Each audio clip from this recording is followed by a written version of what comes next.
కుంభం వారికి కనుక చూసుకున్నట్లయితే ప్రస్తుతం మీకు లగ్నంలో అంటే రాశిలో రాహు యొక్క సంచారము ఏలినాటి శని నడుస్తూ ధనస్థానంలో శని ఉన్నాడు. మరియు అదేవిధంగా భాగ్యంలో బుధుడు, సప్తమ స్థానంలో కేతువు, దశమ స్థానంలో అధిక గ్రహాలు ఉన్నాయి.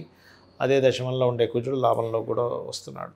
అయితే ఈ యొక్క గ్రహస్థితిని అనుసరించి మీ యొక్క రాశి వారికి అంటే కుంభం వారికి ఏ విధంగా ఉండబోతుంది, ఏ విషయాల పట్ల కించిత్ జాగ్రత్త తీసుకోవాలి, మరియు ఏ దేవతారాధన చేసుకోవాలనేటువంటిది చెప్తుంది నేనైనప్పటికీ కూడా చెప్పిస్తుంది సాక్షాత్ లలిత అమ్మవారిగా భావిస్తూ, ఫస్ట్ ఆఫ్ ఆల్ మీ యొక్క రాశిలో ఎప్పుడైతే రాహు ఉన్నాడో ఇది ఒక రకంగా చెప్పాలంటే కొంచెం విదేశీ సంబంధాలని మెరుగుపరుస్తూ విదేశీ సంబంధించిన వస్తువు కొంచెం నెగటివ్ ఎనర్జీస్ అంటూ ఉంటారు చూడండి. ఏదో రాహు కనెక్టివిటీ వల్ల కుంభం వారికి తెలియకుండానే కొంచెం నెగటివ్ ఎనర్జీస్ ఎక్కువగా కనెక్ట్ అవుతుంటాయి. కాబట్టి మీరు అప్పుడప్పుడు ఉప్పు నీళ్ళు కొంచెం కల్లుప్పు వాటర్లో వేసుకొని ఉప్పు నీళ్ళతో స్నానం చేయండి దయచేసి.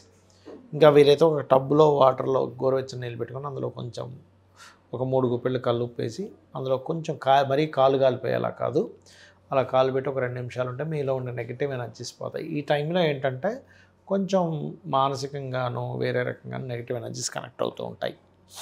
అలాగే 2లో శని ఉన్నందుకు పర్టికులర్గా మీకేంటంటే శని భగవానుడు ధనస్థానంలో ఉన్నందుకు పర్టికులర్గా ఈ ధన సంబంధించినటువంటి విషయంలో కొంచెం చూసుకొని ఇన్వెస్ట్మెంట్ చేసే విషయంలో 12వ అధిపతి కదా ఎంతైనా కూడా కొంచెం చూసుకొని చేయాలి.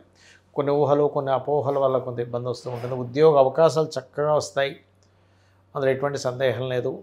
కాకపోతే కొంచెం షేర్ మార్కెట్ విషయంలో జాగ్రత్తగా ఉండాలి. పంచమంలో గురువు వస్తున్నందుకు. అలాగే ఇక్కడ సంతానంకి మాత్రం కొంచెం అనుకూలంగా ఉంది, కొత్త ఫ్రెండ్స్ అవుతారు. కొంతమంది అపరిచితుల వల్ల కూడా, ఎందుకంటే లగ్నంలో రాహు సంచరిస్తున్నాడు కాబట్టి కొంత ఇబ్బంది కూడా కలగనుంది, అందులో ఎటువంటి సందేహం లేదు. వీలైనంత మట్టుకు వివాహ ప్రయత్నాలు చేయకపోవడమే మంచిది. కానీ ఇంక తప్పనిసరి చేయాలి అనుకుంటే మాత్రం మీరు రెగ్యులర్గా గణపతి ఆరాధన చేయండి. ఓం కామేశబద్ధ మాంగళ్య సూత్ర శోభిత కందరాయే నమః అనే మంత్రం చేసుకోండి. అప్పుడు దానివల్ల ఏమవుతుందంటే మీరు చేసే ప్రయత్నం ఏదైతే ఉందో, వివాహ సంబంధించిన విషయాలు ఏవైతే ఉన్నాయో ఇబ్బంది కలగకుండా మీకు అనుకూలంగా మారుతాయి. ఇక మీరు నిత్యము దక్షిణామూర్తి యొక్క ఆరాధన చేయడము, దుర్గాదేవి యొక్క నామస్మరణతో ఉదయం నిద్రలేచిన వెంటనే కాసేపు ధ్యానం చేసుకోవడం చేయండి.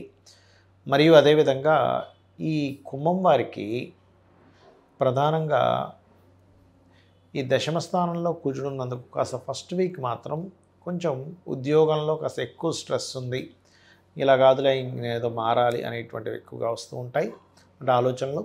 ఫస్ట్ వీక్ తర్వాత మాత్రం మీరు ఉద్యోగ సంబంధించిన ప్రయత్నాల్లో ఉన్న ప్రదేశం కాకుండా ఇతర ప్రదేశాల్లో ఎక్కువగా ట్రై చేసుకోండి. అందులో దాంతోపాటు ఓం మాణిక్య మకుటాకార జానుద్వయ విరాజితాయే నమః అనే మంత్రాన్ని రోజు 45 నిమిషాలు చేయండి. ఖచ్చితంగా మీకు ఉద్యోగ అవకాశాలు రావడం, ఉద్యోగంలో ఎదుగుదల ఉండడం అనేటువంటిది జరుగుతుంది. జాతక చక్రంలో చాలామంది అనవసరమైనటువంటి భయభ్రాంతులు ఏ విషయంలో పెట్టుకుంటున్నారు, వాటిని చాలా సింపుల్ టెక్నిక్స్ ఎలా తగ్గించుకోవచ్చు చెప్తాను. ఫస్ట్ ఆఫ్ ఆల్ మిత్స్ అంటారు, అంటే అపోహలు. ఏమిటంటే అపోహలు, ఒకటి ఏలినాటి శని నడుస్తుంది, అర్ధాష్టమ శని నడుస్తుంది, అష్టమ శని నడుస్తుంది, దానివల్ల నా జీవితం మొత్తం ఒక రకమైన టర్న్ అయిపోయింది అంటారు. కానీ ఒకటే గుర్తుపెట్టుకోండి, శని ఈజ్ కర్మకారక ప్లానెట్. ఆయన కర్మాన్ని అందిస్తూ ఉన్నాడు.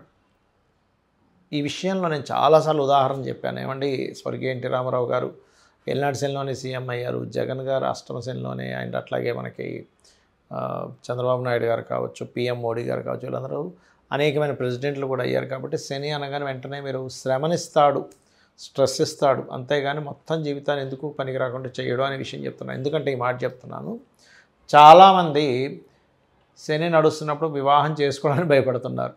యాక్చువల్లీ ఇచ్చేదే అప్పుడు. ఎందుకంటే మీకు ఒక బాధ్యత, ఒక కర్మలోకి ఎంటర్ అవ్వాలి, ఒక కొత్త కర్మలోకి ఎంటర్ అవ్వాలి, వివాహం అనే కర్మలోకి ఎంటర్ అవ్వాలి. ఉద్యోగాలు కూడా అప్పుడే ఇస్తాడు, ఎందుకంటే ఉద్యోగం అనే కర్మలోకి ఎంటర్ అవ్వాలి. సంతానం కానివ్వండి, ఎందుకంటే సంతానం పొందేటువంటి స్త్రీమూర్తి, అదేవిధంగా పురుషుడు కానీ అక్కడి నుంచి కొత్త బాధ్యతలు వస్తాయి. కాబట్టి దయచేసి ఏలినాటి శని ఉంది కదా అనే భయం కాకుండా ఓం అనాకలిత సాదృశ్య చుబుక శ్రీ విరాజితాయ నమః చేసుకోండి. అలా కాకుండా ఒక్కొక్కరికి ఒక్కో రకమైనటువంటి ఇబ్బందులు పడుతూ ఉంటారు. ఎలాగా ఉద్యోగం రావట్లేదు. అప్పుడు మీరు ఏం చేస్తారంటే మీ దశమ స్థానం ఎలా ఉందో చూడండి. మీ 10th లార్డ్ అంటారు. 10th లార్డ్ బాగున్నాడు, మంచి కెరీర్ ఉంటుంది. అలా కాకుండా 2nd లార్డ్ పాడయ్యాడు, 10th లార్డ్ బాగున్నాడు. అప్పుడు ఏమవుతుంది, కెరీర్ బాగుంటుంది కానీ అందులో వచ్చే ఇన్కమ్ సరిగ్గా శాలరీస్ ఇవ్వరు. ఉద్యోగం ఉందండి కానీ శాలరీ రావట్లేదంట. అప్పుడు 2nd లార్డ్కి సంబంధించిన రెమెడీ చేసుకోవాలి. అంటే ఏమిటి, లలితా సహస్రనామాల్లో ఓం సంపత్కరీ సమారూఢ సింధుర వ్రజ సేవితాయే నమః అని చేసుకోండి. లేదండి జాబే రావట్లేదు అని అనుకున్నప్పుడు ఓం మాణిక్య మకుటాకార జానుద్వయ విరాజితాయ నమః. అదేవిధంగా మరి కొంతమందికి సప్తమ స్థానాధిపతి పాడవుతాడు, అంటే వివాహానికి కారకుడు. ఆ రకంగా సప్తమాధిపతి పాడైనా, లేదు శుక్రుడు పాడైనా, కుజుడు పాడైనా వివాహ సంబంధించిన విషయంలో అనేకమైనటువంటి ఒడిదుడుకులు మీకు ఎదుర్కొంటూ ఉంటారు. అలాంటప్పుడు మీరు సింపుల్గా ఏం లేదు, మీ సప్తమాధిపతి ఎవరో తెలుసుకోండి. అది ఏదైనా పాపకర్తెల్లోనో పాపగ్రహాలతోనూ కూడి ఉంటుంది.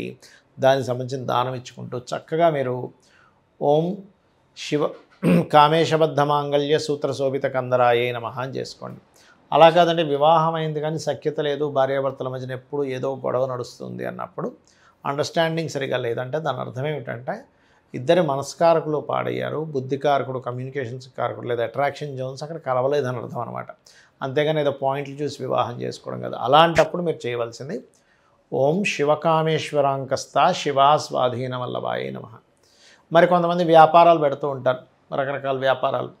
ఆ వ్యాపారాలు కలిసి రావట్లేదని బాధపడుతూ ఉంటారు. అలాంటి వారు ఓం ఇంద్రగోప పరిక్షిప్త స్మరతౌనాభజంగికాయై నమః అని చేసుకోండి, ఖచ్చితంగా బాగుంటుంది. ఇలాగా లలితా సహస్రనామాలు ఏవైతే ఉన్నాయో అవి వేద మంత్రములతో సమానము. ఎంతటి సిచ్యువేషన్స్లో ఉన్నా నమ్మి గనక మీరు చేశారా రెగ్యులర్గా, రూపాయి ఖర్చు లేకుండా చక్కగా ఇంట్లో కూర్చొని అరగంట 40 నిమిషాలు గంట సేపు కూర్చొని మీ ప్రయత్నాలు మీరు చేసినట్లయితే అప్పుడు ఏమవుతుందంటే మీరు చేసినటువంటి ఆ యొక్క జప ఫలం ఏదైతే ఉందో, అయితే చాలామంది జపం ఎలా చేయాలని అడుగుతూ ఉంటారు. చక్కగా మీరు పంచోపచార పూజ చేసేసుకొని గంధం, పుష్పం, ధూపం, దీపం నైవేద్యం పెట్టేసిన తర్వాత ఆవాహనం చేసి పంచోపచార పూజ చేసేసిన తర్వాత కూర్చొని జపం చేసుకోండి. అప్పుడు ఖచ్చితంగా మీరు ఏదైతే సంకల్పం కోసం, అది ఉద్యోగమా, వ్యాపారమా, లేకపోతే సంతోషంగా లేరు, కొంతమంది చూడండి ఎన్నున్న ఆనందంగా లేవంటాం. అలాంటప్పుడు కూడా ఓం ఇంద్రగోప పరిక్షిప్త స్మరతూనాభజంగికాయ నమః చేసుకోవచ్చు, తప్పేం లేదు. ఈ రకంగా మీరు కనుక చేసినట్లయితే 100% ఇబ్బంది పోతుంది. అయితే ఇంకొంతమందికి ఒక చిన్న అపోహ ఉంది, ఏమిటది అంటే కాలసర్పయోగము. ఏమండి నాకు కాలసర్పయోగం వల్ల ఇలా అయిపోయింది నా జీవితం అంటూ ఉంటారు. శాస్త్రంలో ఎక్కడా కూడా కాలసర్పయోగాన్ని జన్మజాతకానికి అప్లై చేయమని లేదు, గుర్తుపెట్టుకోండి. అది కేవలం కాలంలో జరిగే అంశాలు. అంటే పలానా దగ్గర యుద్ధం జరిగింది, మనకి విపరీతమైన తుఫాన్లాగా వర్షాలు వచ్చాయి, కరోనా లాంటి వ్యాధులు వచ్చాయి, ఇటువంటి విషయాలకి సంబంధం ఉంటుంది, గుర్తుపెట్టుకోండి. ఇటువంటి విషయాలకు మాత్రమే ఉంటుంది కానీ అన్నిటికీ కాదు. ఇది ప్రధానంగా మీరు జాగ్రత్త తీసుకోవాల్సిన అంశం. అదేవిధంగా మరొక విషయం ఏంటంటే, ఇక్కడ ఒకవేళ సరే మీకు అదే మనసులో లాగుతుంది, కాలసర్పయోగం వల్లే అవుతుందేమో అని సింపుల్ టెక్నిక్స్. నవగ్రహాల్లో రాహుకేతువుల దగ్గర దీపారాధన చేయండి, పాయింట్ నెంబర్ 1. రెండవది, మీకు రావి చెట్టు ఉంటుంది మనకి టెంపుల్స్లో. ఆ రావి చెట్టు దగ్గరికి వెళ్ళి అక్కడ మీరు ప్రదక్షిణం చేసి వాటి మీద సర్ప ప్రతిష్ఠ చేసినవి ఉంటాయి, వాటి మీద పసుపు కుంకుమ గంధం కలిపిన వాటర్ పట్టుకొని ప్రదక్షిణం చేసి వాటి మీద వెయ్యండి. 5 చేయొచ్చు, 3 చేయొచ్చు, 5 చేయొచ్చు, 9 చేయొచ్చు, 11 ప్రదక్షిణాలు కూడా చేయొచ్చు, లేదంటే 21, 41 కూడా చేయొచ్చు ప్రదక్షిణ. ఇన్నే చేయాలని భయపడకండి. అలాగే మీకు మరీ ఎక్కువగా లేదు, కొంతమందికి ఎంత చెప్పినా కూడా వాళ్ళకి మైండ్లో ఉండిపోతుంది, లేదండి నా కాలసర్పయోగం వల్లే నాకేం కలిసి రావట్లేదు అంటారు. అలాంటప్పుడు ఇంకా బెస్ట్ రెమెడీ కాళహస్తికి వెళ్ళిపోండి. కాళహస్తికి వెళ్ళి రాహుకేతువులతో పాటు అక్కడ ఈశ్వరుడు ఉన్నాడనే విషయం మర్చిపోకండి. ఆ పరమేశ్వరుడి యొక్క అనుగ్రహంతో మన దోషాలు పోతూ ఉంటాయి. రాహుకేతువులతో పాటు గుర్తుపెట్టుకోండి. ఇలా చేయండి, ఖచ్చితంగా మీకు ఏదైతే దోషం ఉంటుందో పోతుంది. దీంతోపాటు ఫైనాన్షియల్గా ఎక్కువ ఇబ్బంది పడేటువంటి వారు ఇంట్లో తెలియకుండానే ఉత్తరంలో దోషం ఉంటుంది. అంటే ఉత్తరంలో బాత్రూమ్స్ ఉండడము, లేదా ఆగ్నేయంలో బాత్రూమ్స్ ఉండడము, పడమర మధ్యలో అంటే గెయిన్స్ అండ్ ప్రాఫిట్స్ జోన్లో బాత్రూమ్స్ ఉండడం జరుగుతుంటుంది. వీటి కారణం వల్ల కూడా మనం ఇబ్బంది పడుతుంటాం అనే విషయం తెలుసుకోవాలి. అలాంటి జాతకం బాగుంది కానీ ఎక్కడో మనకి రావాల్సినంత రావట్లేదు అంటూ ఉంటారు. కారణం ఏమిటి? వాస్తుదోషం ఉంటుంది. ఈ రకంగా వాస్తుదోషం లేకుండా ముఖ్యంగా ఉత్తరం వైట్ కలర్ ఉండేలా చూసుకోండి, ఆగ్నేయంలో గ్రీన్ కలర్ ఉండేలా చూసుకోండి. ఇవన్నీ కూడా వాస్తుపరంగా ఆ యొక్క జోన్స్ని బాగా, అంటే ఎనర్జైజ్ చేస్తూ ఉంటాయి. శ్రీమాత్రే నమః.